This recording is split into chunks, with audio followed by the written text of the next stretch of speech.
Cashew here with the DMV. Has concluded. The DMVSTREAM.COM. Sean Parker along with Nick Allison. I always wanted to play volleyball in college. Cordova trying to dig it out of the board. And they score!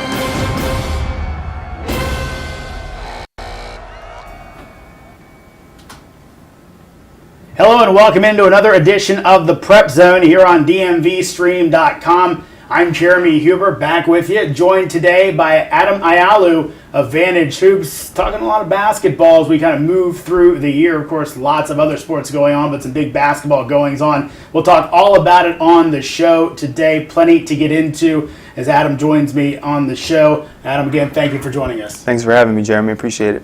Now let's go ahead and take a look at what we've got coming up on the show today. Lots to look at. Of course, it's the DMVSTREAM.COM Nova Challenge. 2 games at Marshall High School, Prince William versus Fairfax South. Also, Fairfax North against Loudoun County. Also, we'll preview Bishop Ireton Girls Lacrosse. And Rebel Run Sports sits down with Battlefield Girls basketball coach Anthony Mills. It's all coming up today. Now, of course, if you'd like to watch the Prep Zone, plenty of ways to do it. Here on DMVSTREAM.COM on demand. Also, Channel 10, plenty of viewings there. You see them in front of you and on Red Apple as well. So lots of places to catch the Prep Zone. Always a good way to catch up on high school sports. So, again, we'll bring that to you all coming up on the Prep Zone, coming up just after this. But first, let's take a look at DMVSTREAM.COM's new partnership, the Lacrosse Sports Network, a 24/7 network for the sport of lacrosse. What's up, lacrosse fans? I'm excited to announce our new partnership with LacSportsNetwork.com,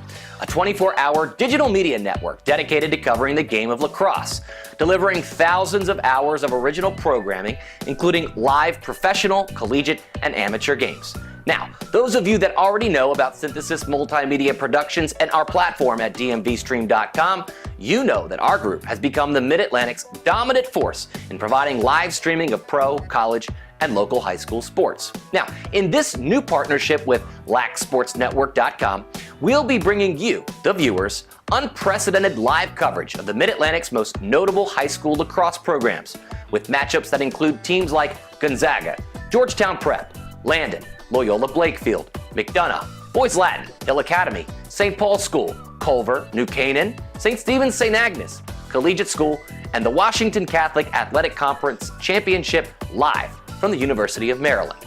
Now, in this series of 10 games, starting in early March, you can watch the best matchups live in HD with the state-of-the-art broadcast technology you've come to expect from us at Synthesis Multimedia Productions and DMVStream.com. Broadcasts will include a minimum of 5 HD camera angles, graphics, instant replay, live clock, live scoring, up-to-the-minute stats, and a 15-person crew, including directors, producers, camera operators, play-by-play color, and sideline reporters, all dedicated to creating a television-style broadcast experience that you can watch live right in the palm of your hand. To find out more about this project, go to LacSportsNetwork.com and start watching lacrosse right now.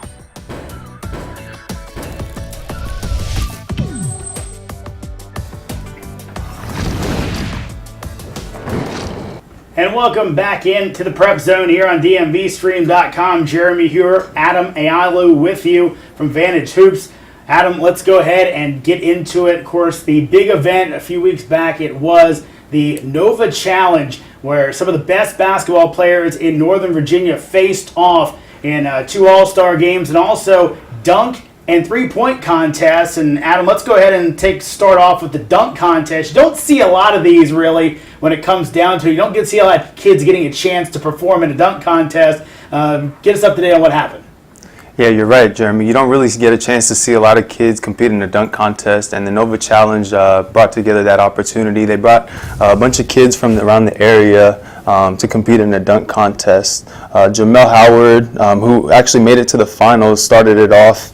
He caught an alley-oop pass from his teammate, his Nova Cavs teammate, Seamus Maloney, who was sitting in the crowd, and that was a pretty good dunk. I think he got a 26 on that.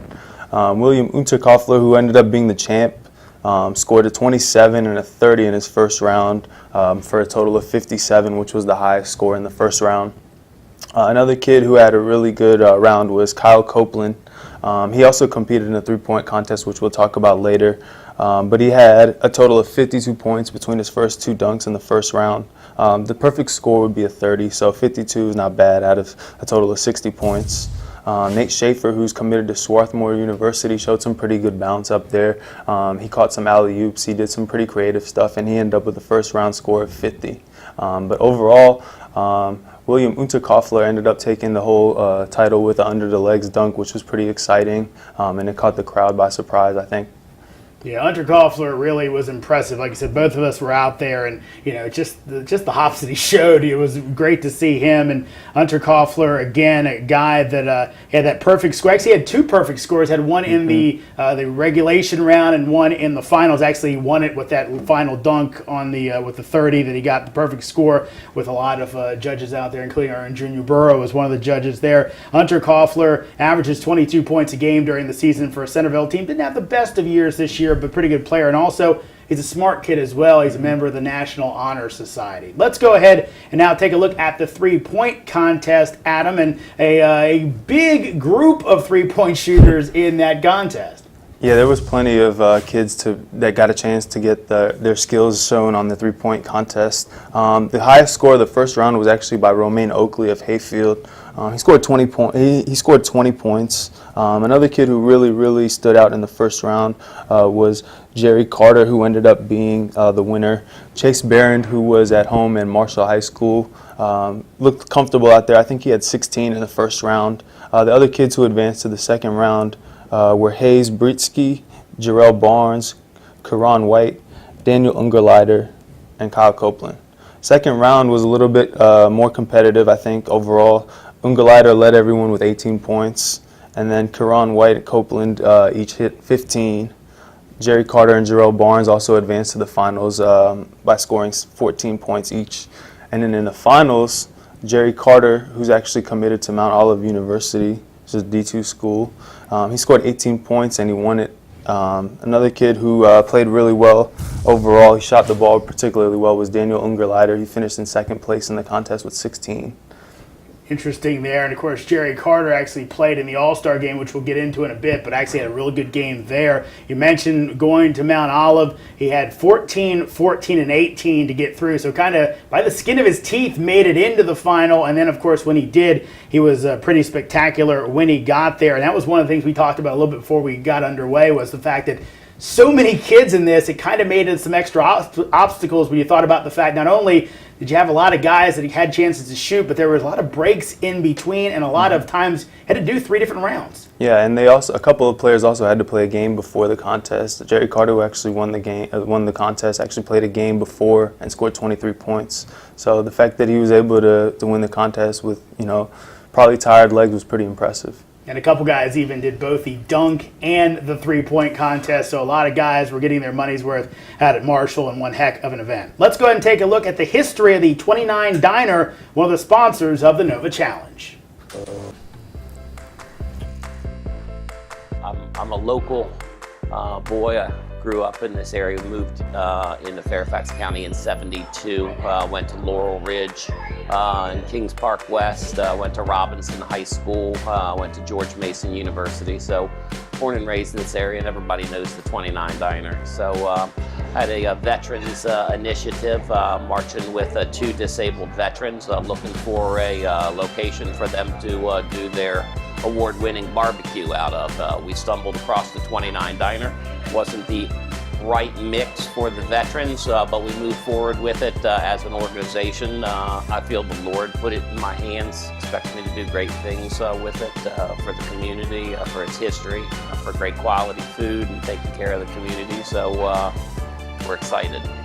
Just was a destination back in the 40s and the 50s with all of the folks from the county heading out west to go fishing or go out to the mountains or get out into the woods. So it's one of the only restaurants here. So it's always been a major artery in the city of Fairfax. It's just grown around it, and now it's known for 6 generations as a great diner. It's a piece of history that needs to be preserved. So I'm honored to steward it for the next 15 years. We continue discussing the Nova Challenge, the wonderful event few weeks back at George Marshall High School, where some of the best public school basketball players faced off in 2 games. We'll go ahead and take a look at the first of those matchups right now. That was Fairfax South versus Prince William. Prince William, a new addition into the competition this year, and they acquitted themselves very well, Adam. That's right, Prince William County. Their team won against the Fairfax South All-Stars. Cameron Robinson led them with 28 points. He was really aggressive even from the beginning. He scored 28 and grabbed 9 rebounds. He was really efficient, shot 12 of 18 from the field. He ended up with the game-winning shot. He was assisted by his teammate, his future teammate at Mount Olive, Jerry Carter, who also added 23 points and 9 rebounds to go along with 4 assists and a block to the winning effort. Prince William had 5 guys in double figures. Blake Pagan contributed 15 points and 9 rebounds. Tylen Crawford, who was in the dunk contest, contributed 10 points. And Garrett Cook hit 4 threes and scored 14 points. There was a bunch of college coaches in attendance, D2 and D3s, and Fairmont State, which is a pretty strong program in the Division II ranks, was in to see Garrett Cook, and they actually offered him a scholarship after the event. Yeah, and again, a wonderful matchup, and as you mentioned, that bucket by Cameron Robinson broke a tie, a 107 all tie, ended up being and 1 in the winning points, and of course, top performer, he was the MVP. Cameron Robinson won a game for him. That's right. Cameron actually broke the Nova Challenge record for points in a game with 28, but also, the other team, the Fairfax South team, was pretty well balanced. They were led by Lewis Junkum, who had a double-double, 19 points, 13 rebounds, 4 assists, and 2 blocks. Dang Nile also had 16 points. Spencer Askew, 11. Jordan Jones had 16 points, 7 rebounds, and 3 steals. And his teammate from TC Williams, Tavares James, had 14 points, 5 rebounds, and 2 assists. So it was pretty balanced on both teams. Yeah, and of course, Jonkum, one heck of a player. Of course, started his career in the high school level at O'Connell, ended up at West Springfield. And, you know, Adam, when you look at the fortunes of West Springfield once he got there, you can see the talent level he brings to the court. Yeah, he was a dominant paint presence for West Springfield, and whenever he was on the floor, he had to be accounted for, and he helped them, guide them to states this year, which was a pretty nice accomplishment for them. And I think, as you said, you could tell the joy that he brings to the court because he had a smile on his face the entire event at Marshall. Yeah, he's always one of the centers of attention on the court, literally and figuratively. Most definitely. Lewis Jonkum, one heck of a player, and of course Cameron Robinson as well, the 2 MVPs from the matchup between Fairfax South and Prince William at the Nova Challenge. Well, before we take a look at the other game, let's take a look at some of the highlights of DMVSTREAM.com's partnership with USA Lacrosse.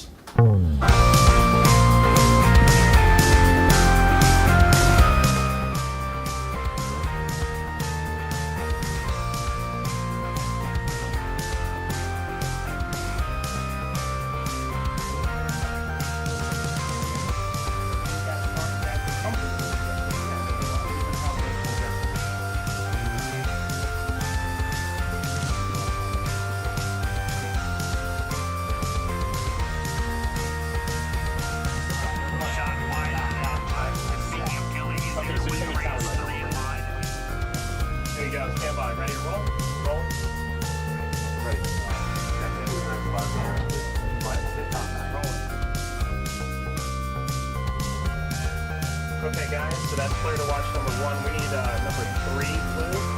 Kelsey for another 20 or so.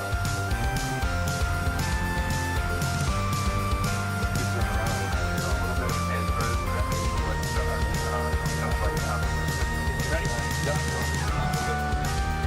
Roll it. Ready, come back out to 2. Third player to watch for the blue team today, it's number 5, Tyler Gunn.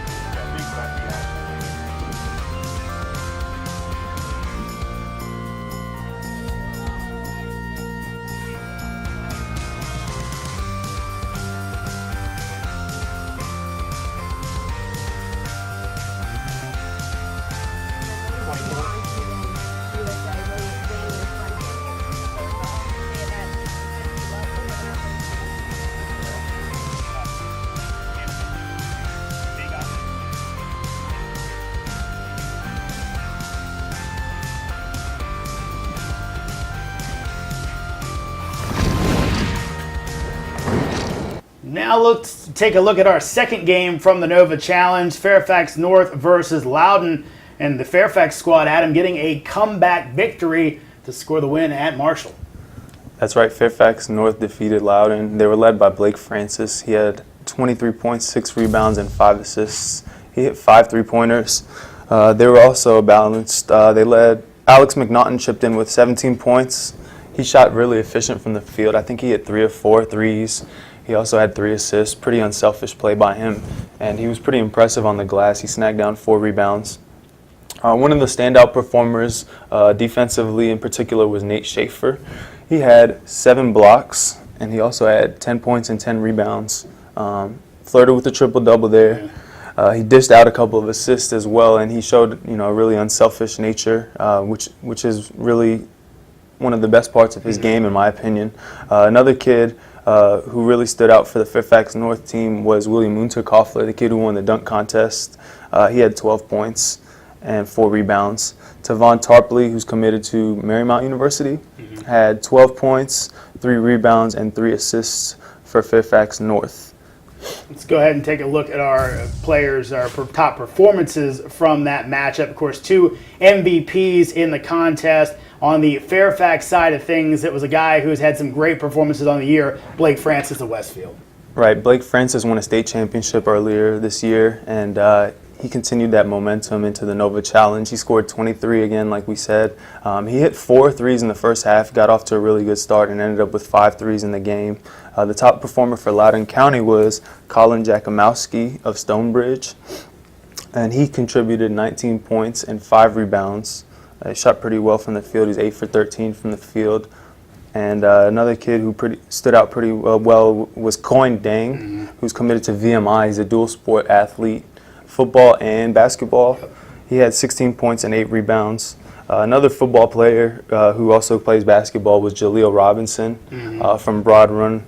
He had 15 points and 4 rebounds for the Loudoun County team. Yeah, Loudoun County giving up the lead as Fairfax stormed back out, scoring Loudoun 58-37 in the second half of the matchup to go ahead and get the win. Well, earlier the guys from Rebel Run Sports sat down with the head coach of the Battlefield girls basketball team, Anthony Mills.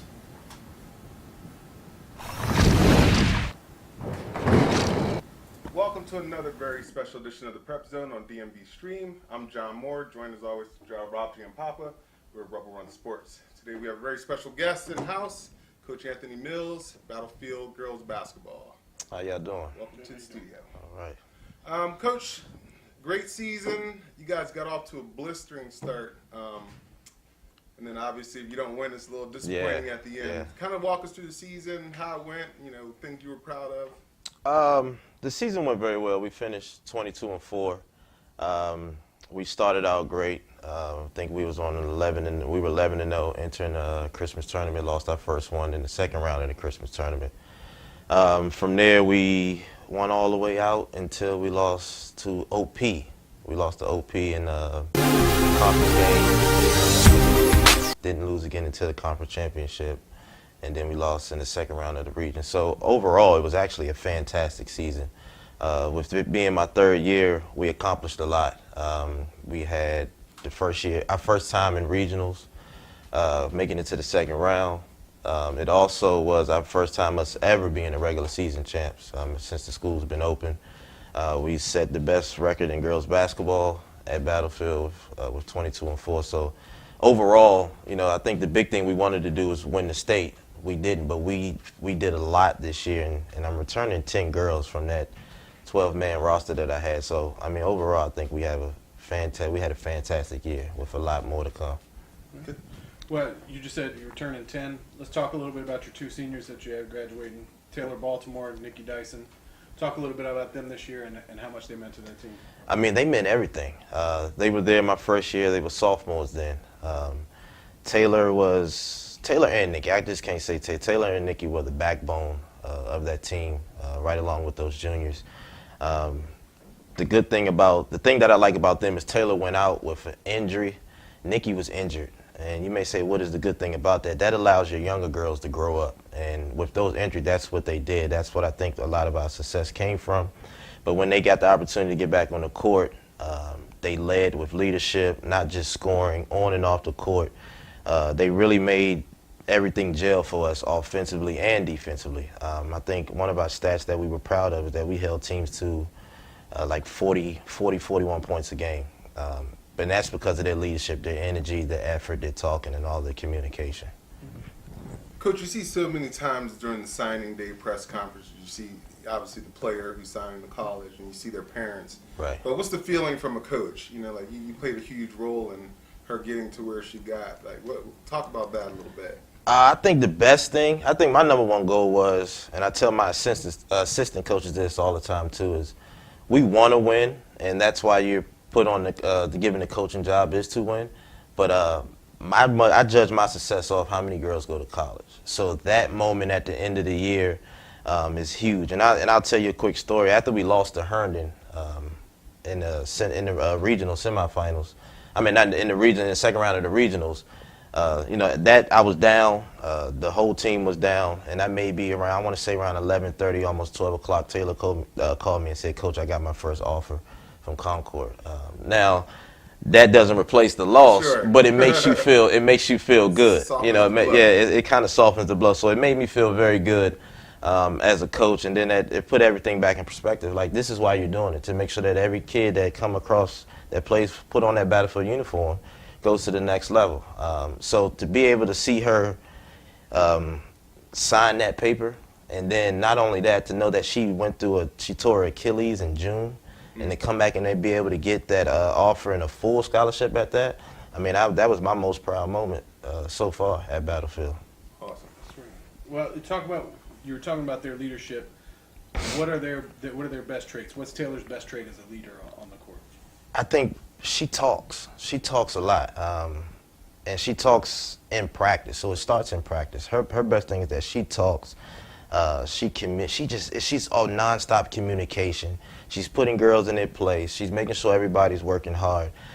With Nikki, it's just how she works extremely hard. She never complains, not complaining about a foul call.